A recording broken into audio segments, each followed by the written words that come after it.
Hello అండి, అందరికీ నమస్తే. ఈరోజు నేను ఒక famous Telugu not only Telugu అందరూ చేస్తారు ఆనియన్ పకోడీ చూపిస్తున్నానండి. దీనికి ఇంకేమేం కావాలంటే ఒక కప్పు బేసిన్ శనగపిండి, అరకప్పు బియ్యం పిండి, 2 ఆనియన్స్ ముక్కలుగా చేసి పెద్ద పెద్ద ముక్కలుగానే చేయాలండి. చిన్న ముక్కలు చేస్తే నూనెలో వేసినప్పుడు అవి మాడిపోతాయి. 4 పచ్చిమిరపకాయలు నిలువుగా కోసి అవి, కొంచెంగా జీలకర్ర, ఒక 2 స్పూన్ల ఉప్పు, 2 స్పూన్ల కారం అన్నీ కలపాలండి. మొట్టమొదట మీరేం చేయాలంటే ఆ ఉల్లిపాయ ముక్కల మీద కొంచెం సరిపడా ఉప్పు వేసి బాగా కలిపి పెట్టండి.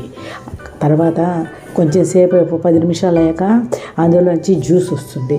ఆ జ్యూస్ వచ్చాక అందులో కారం, జీలకర్ర, పచ్చిమిరపకాయ ముక్కలు అన్నీ వేసి, కరివేపాకు అన్నీ వేసి బాగా కలపండి. కలిపాక అప్పుడు దాంట్లో అరకప్పు బియ్యం పిండి, కప్పు శనగపిండి వేసి బాగా కలపండి.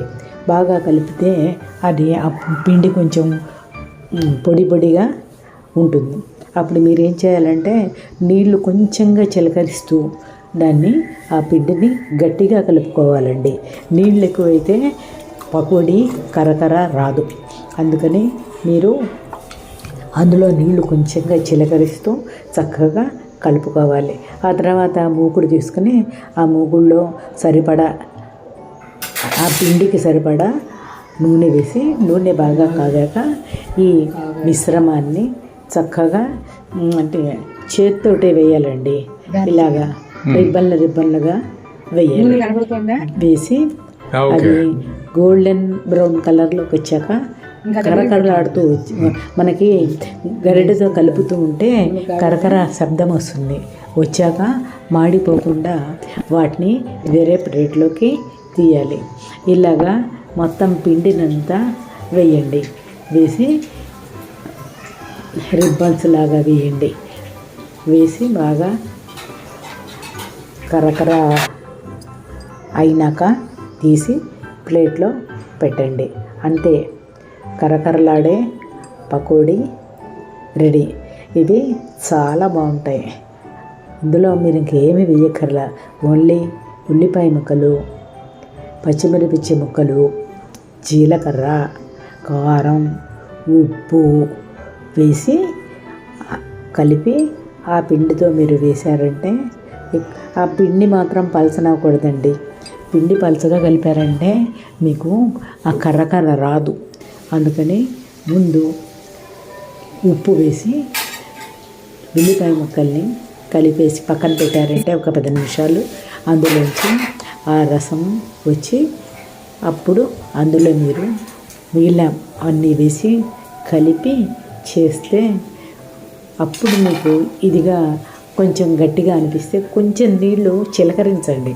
చిలకరించి చక్కగా పొడిలాడుతూ పిండిని కలిపి వాటిని నూనెలో వేయించి చక్కగా కరకరలాడు అది సౌండ్ వస్తూ ఉంటుంది మనం కలుపుతూ ఉంటే తీసి వేయండి. ఇవి చాలా బాగుంటాయి. ఇవి 2 రోజులైనా నిల్వ ఉంటాయండి. ఏమీ కాదు. మీకు ఈ నా రెసిపీ మీరు కూడా ట్రై చేసి మీకు ఎలా వచ్చిందో కామెంట్లో చెప్పండి. నా వీడియోని లైక్ చేయండి, షేర్ చేయండి, ప్లీజ్ సబ్స్క్రైబ్ చేయండి. Thank you for watching my video. చూడండి ఇప్పుడు ఎంత ప్లేట్లోకి తీసానో.